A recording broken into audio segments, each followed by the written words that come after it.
Hey guys! In this video, I want to share with you about the amazing experience I had reading this book, 1 Million Followers by Brendan Kane. And just so we're all on the same page, this book is essentially about how Kane was able to get 1 million followers on Facebook in 30 days. And just in case you're new here, I'm Adam, and on this channel, I relate everything that I talk about back to YouTube growth. And so if that's something that you're interested in, please consider subscribing.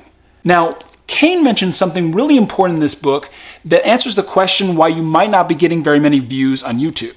So here's the thing. Have you ever seen one of those huge channels with tons of subscribers, but that doesn't have very many views to their videos? Well, one of the reasons that this happens is if the YouTube algorithm deems that there is better content already on the platform than what that creator is creating, then their subscribers will never even see that content. And so the question I would encourage you to ask yourself is there already a better video on this subject already on the platform than what I can make? And if the answer is yes, consider finding a better video topic. So one thing that really stood out to me was Kane's view on ads. See, a lot of people think ads are cheating, but if you look closely, most major brands eventually include paid media as part of their overall strategy for building their following. So if they're doing it, why can't you? He also points out that you're paying for the chance to be seen, not necessarily that people are going to engage with your content. And what's really powerful is when people are resonating with your content, it's often cheaper in the auction. So this actually encourages you to be a better creator. And anyone that tells you that getting subscribers organically means that you're going to get them for free is lying to you. There's always a cost. It's either your time or your money. And oftentimes building a following first with paid media can actually spur future organic growth, because sometimes people won't subscribe to a channel until they see a certain amount of subscribers. And what's also really important to think about is people often make the mistake of targeting their ads towards people in the US, the UK, and Canada. But these are the most expensive places to target because the competition for people's attention is a lot greater. And so what's a much more effective strategy is to target countries outside those places where, for example, like in India, you can get a follower for a penny. Here's the thing, people don't often care where your subscribers are from, they simply care that you have followers. And so if you're able to first get a lot of followers in those countries that are outside the US, then it can be a lot easier to get people to subscribe when you're marketing your content in the US. And he also points out that with posts, sometimes it's better to gather engagement first in these countries that are outside the US, where it's a lot easier to get that engagement. And then once you begin promoting them in the US, people can see all this engagement, like likes, comments, all these different things. And so it makes it a lot more likely that people will engage with that content. And it actually not only saves you money, but makes your content promotion more effective. I also loved a story that Kane tells where he explains that a company wanted to get a bank built in another country. And in order to make this happen, what they did was they invested a few $1,000s in paid media in order to build a Facebook page.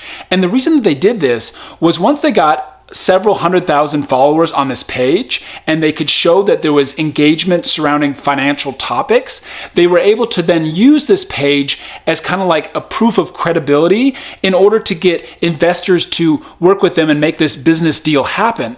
Because the thing is they were able to show that this page had a lot of engagement, and all they had to do was turn some of these people into paid accounts, and that bank would already be on a much better footing than normal. One thing that Kane pointed out that really hit home with me was he was saying that, say you want 1 million followers on a particular platform, and you can get a follower for a penny.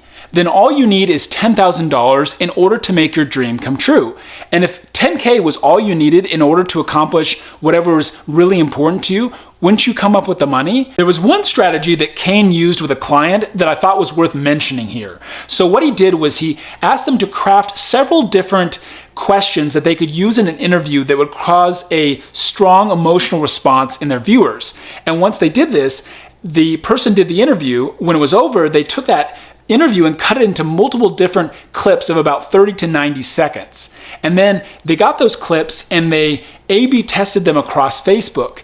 And because they were creating so many different clips and variations of those clips, they were spreading that person's content all across the web, which meant that their viewers saw their content everywhere and were sharing it like crazy, which caused their reach to be greatly expanded. So we have to talk about how much criticism surrounds this book. Now, personally, I absolutely loved it. I listened to it on Audible, I read it in hard copy, I thought it was amazing.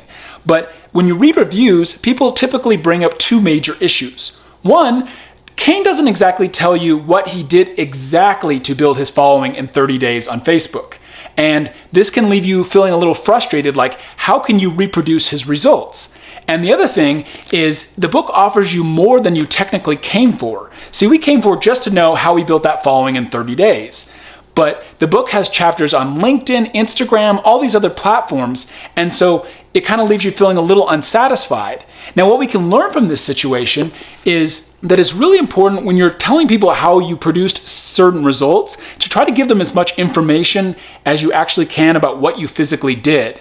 And also, when you're creating something, you might think that more is better, but it's not always the case. So if something isn't directly relevant to what you're talking about, try to cut that out of your content so that your content will be more successful. So overall, what Kane did in order to build his following in 30 days was to create multiple different posts that he would put on Instagram and Facebook, and he would create multiple variations of those posts to see what resonated the best with people. Now, once he found what resonated, he would then invest his money in paid advertisements in order to get that content in front of more people. And he would create multiple variations of those advertisements and run them at the same time to see which variations were the most effective. And once he found what was working, he invested more money in those particular advertisements in order to get his content in front of more people. And one of the ways that he did this was he created strategic partnerships that helped distribute his content. Because basically the strategy was get as much content that resonates with people in front of as many people as possible so that more people have a chance to follow your page, or I guess in the case of YouTube, subscribe to your channel. So tell me, would you like to see more videos like this?